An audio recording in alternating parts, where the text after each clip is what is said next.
Who's your commander? Good luck. Equip. Move to combat. Resolves. Right. Now, before you attack Does me, anyone have an answer? well played. Good game.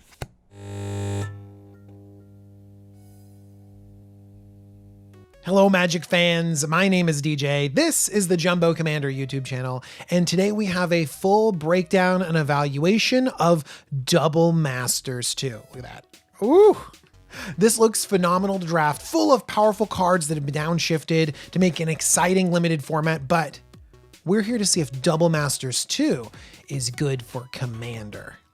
This episode is brought to you by Wizards of the Coast, the people who make Magic cards, and also CoolStuffInc.com. They sell tons of cool stuff. Okay, so how do we measure the quality of a reprint set like Double Masters 2?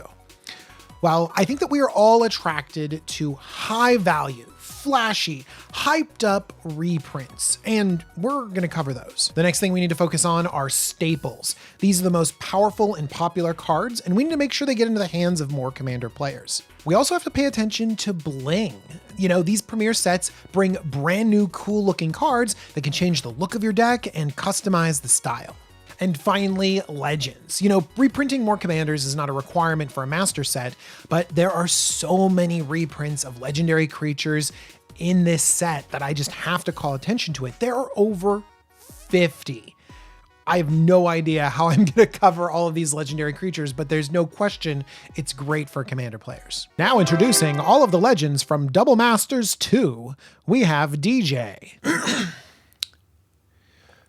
Ural, the Mistwalker Doran, the Siege Tower, Kozilek, Butcher of Truth, Joda and Judith, Campbell and Kara, Vector, Samandar, and Aminatou, Firesong, Sunspeaker, Argent, Grand Arbiter, Mathis, Macias, and Zur, Ulamog, Venser, Ulash, and Rishgar, Mimeoplasm, Gavin Cardor, Aurelius, Goldbriar, Dragonlord, Silmir, Wasator, Teneb, and Teriel, Alenda, Lesha, Verena, Marchesa, Alara, Moldrotha, and Miel, Rurik, Tharkalia, New Art for Animar, Nixilis, Mizzix, and Rune, Atla Palani, Henny, Azuri, Shattergang Brothers, Elstress, and DC, plus Rafik the Many, Into the Dream, Mercedes, and Telrand, and Embercool's last because it's banned.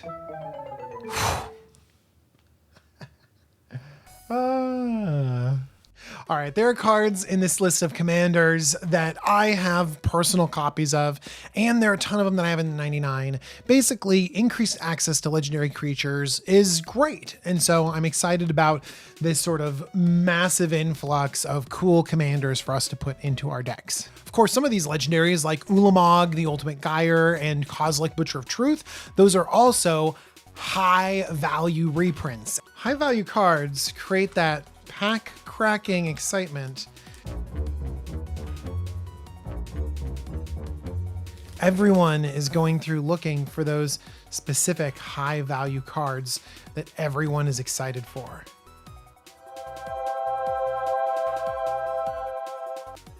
I can't believe I did this on camera. An Imperial Seal. I also got a full art. Oh my gosh, an Imperial. This is one of the heavy hitters of the set.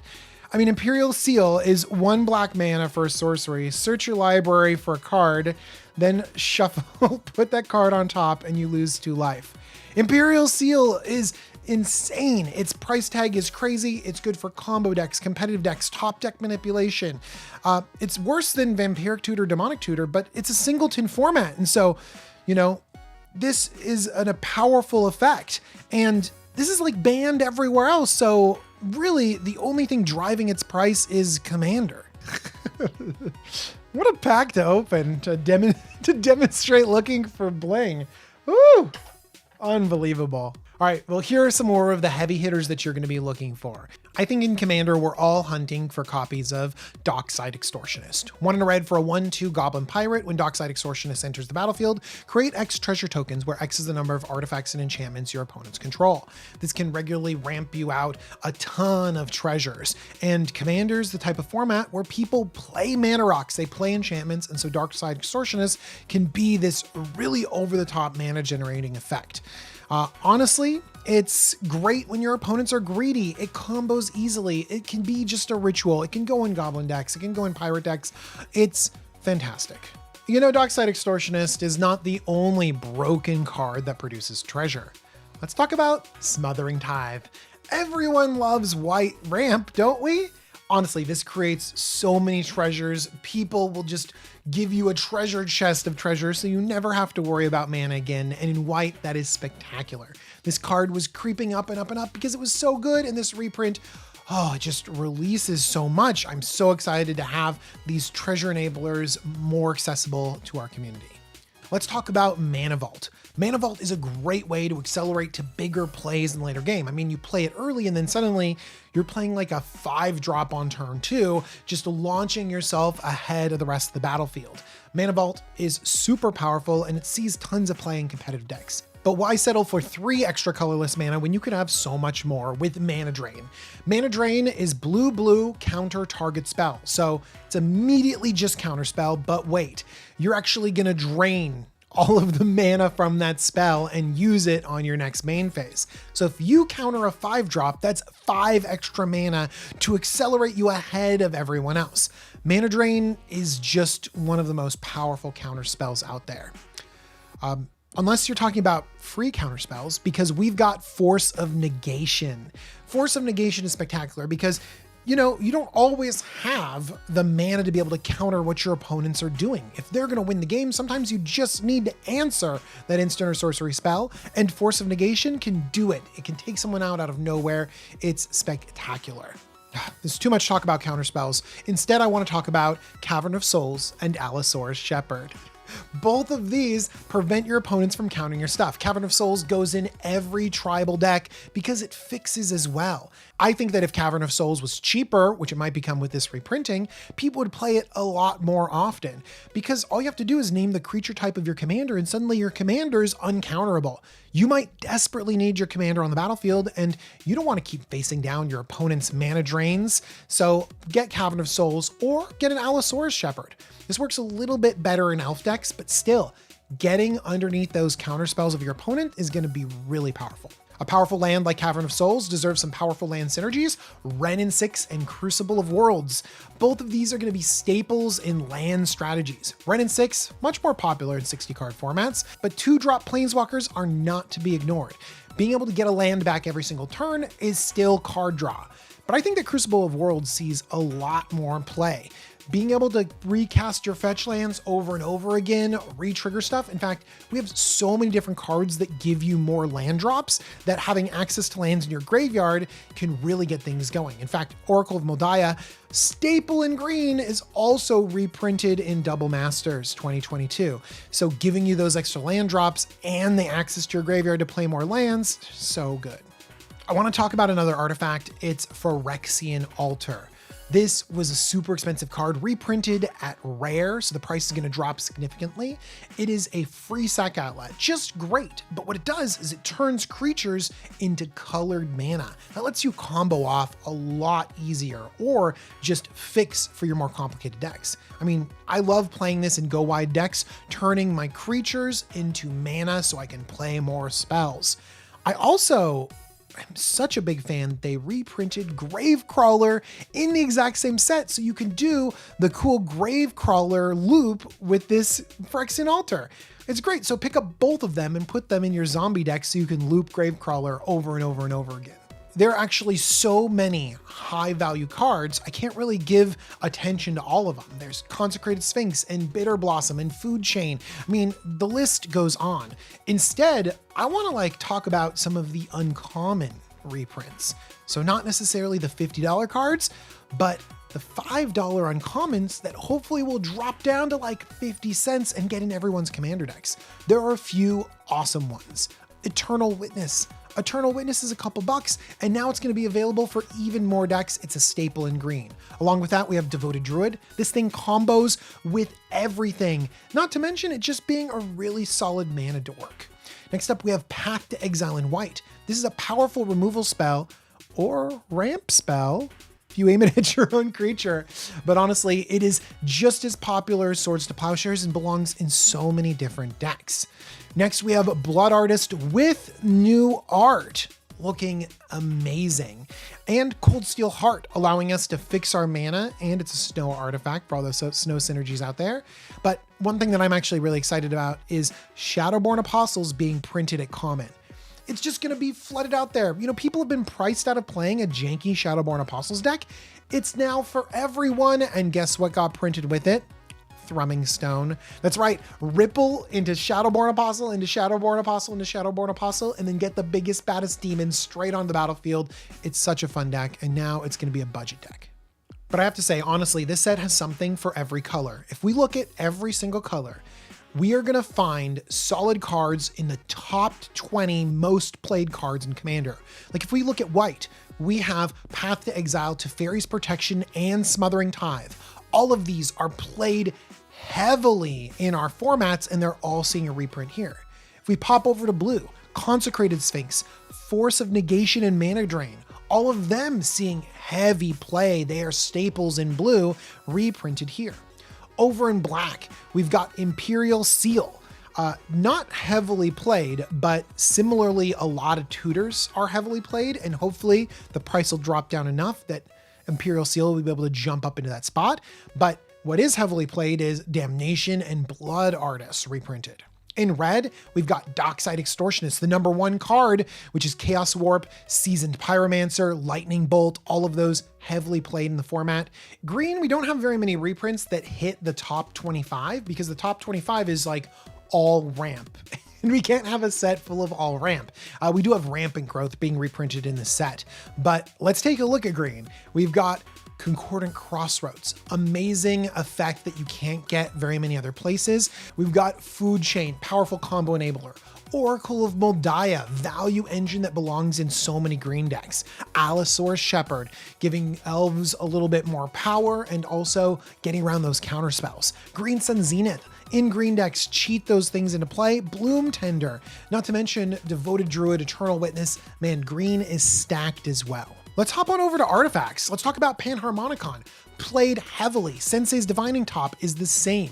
Mana Vault, Crucible of Worlds, Darksteel Plate, Vidalcan Orrery. That price has been high for forever. Now it's reprinted. You can start playing it in your decks and see what Josh Lee Kwai is talking about. In multicolored, we have 3 of the most commonly played cards of all multicolor. They're removal spells: Assassin's Trophy, Anguished Unmaking, and Terminate. All of them seeing reprints here. There are 50 plus legends that you can play in your commander decks or helm your deck. There are dozens and dozens of staples, like solid staples that everyone recognizes are in Commander and in Commander decks being reprinted here. High value, splashy cards that have interesting effects and uncommons that you can pick up and it can supplement your collection. I gotta say, Double Masters 2022 is just one of the best Commander sets I've seen. All right, how do you tackle a set like this? If you go through the set list, it just has so many cards that you can use, so many staples that you would need. And we all don't have infinite money. If you do have infinite money, I'd like some. Okay, my advice would be prioritize what you need. So for example, I need a Force of Negation. I have a competitive deck that's a little bit more competitive, and I'd like to power up the counterspell suite in there. I'd also preferably like the cool full art version of this one. I like that a lot. Okay, but I also need a Seasoned Pyromancer and a Cavern of Souls and a cool new Animar because I have an elemental tribal deck that could really use a little bit more love and attention. Well, if you still don't know, I suggest you prioritize reprints that are irreplaceable. Basically, that there are no other cards in Magic that come close to it. Let me explain. Mana Drain, okay? Mana Drain is more powerful than Counterspell, the most popular card played in blue. It also gives you a huge game-winning influx of mana, and it is so broken, nothing close to it will ever be reprinted again, except for maybe like Spell Swindle at 5 mana.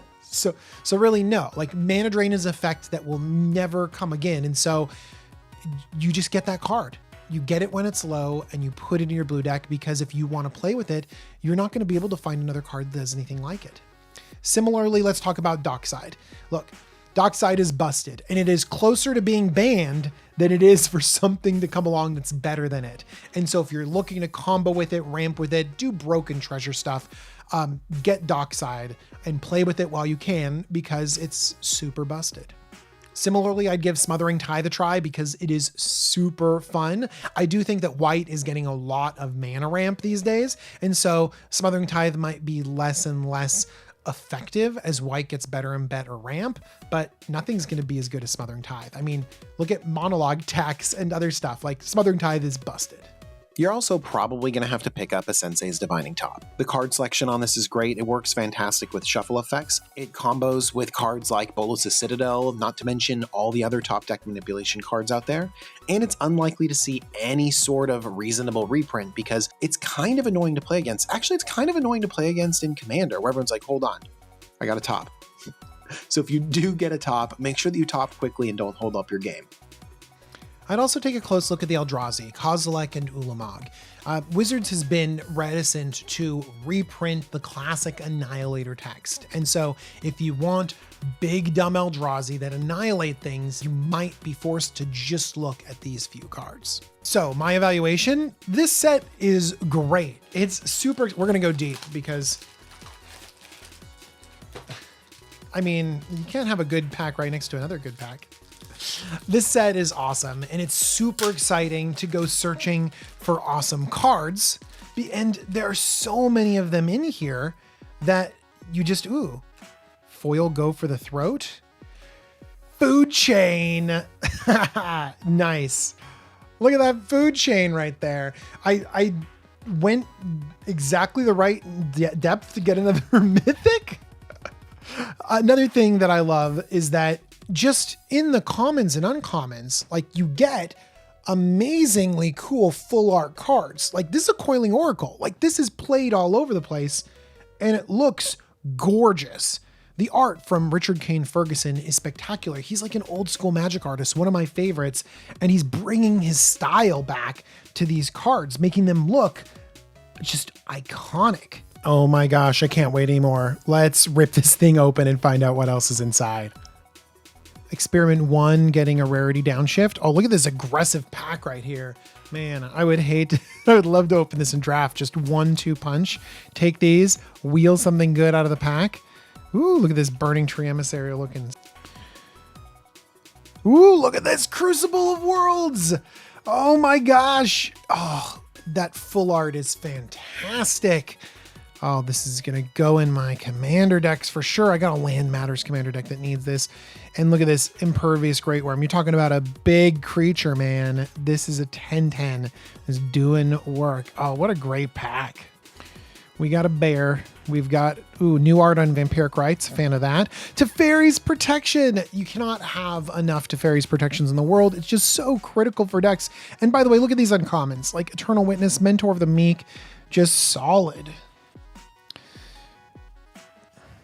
Oh, look at the full art Damnation. Man, these full arts are just so great. Look at this thing.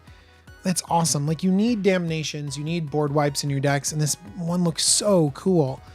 Oh man, I love it. All right. Ooh, these are nice little uncommons right here. Look at this. Oh, look at the full art. Wow, Sensei's Divining Top. I'm getting distracted by awesome uncommons that are foil, and then there's a Sensei's Top sitting there. Oh, look at that art. Spectacular. Earl the Miststalker, again, a solid commander card that people are going to love. But man, that top. Woo! All right. No, I want the full art one. Ren and 6! Another premium card. Man, these mythics are just insane. Varina's welcome too. Love seeing more copies of Varina, but Ren and 6, man, high value card. And look at this uncommon Path to Exile just sitting in there. Just fantastic, man. Ren and 6 goes in those lands decks.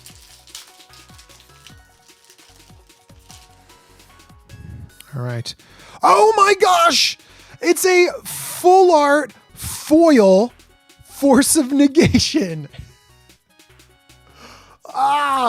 This is going to be cut right next to me saying I wanted a full art Force of Negation. I need a Force of Negation. I need a Force of Negation. Oh my gosh. Gorgeous and powerful. And look at right next to it, a foil Jumbo Commander preview card, Wiltleaf Leash. Look at this Force of Negation. Look at this 4 rare pack. Oh my gosh. Just just amazing cards in this set. I can't believe it. Hey friends, this is DJ from the future. I realized that I got super lucky with the packs I opened on camera, and I want to make sure that you guys have real expectations for what's in a booster box when you open it. I mean, don't get me wrong, the EV on this set is insane and it's filled with tons of staples, but cracking booster boxes is still just luck. It's random. And so take a look at the stat and take a look at your budget. And if you're cracking packs, have fun while you're doing it, no matter what you open. Or please consider drafting this with your friends because it is so much fun to play limited. I hope you all get as lucky as I do. All right, let me know in the comments down below what you think of this set. What are your favorite cards from it? What are you interested in putting in your commander decks? I'm excited to hear from you. This video is sponsored by Wizards of the Coast. They made an awesome set for Commander players, and I hope each and every one of you open up awesome cards for your Commander decks. Speaking of which, thank you so much to everyone that supports the Jumbo Commander YouTube channel. Thanks for liking, subscribing, all that good stuff. And I'll see you all next time. Bye-bye, everyone.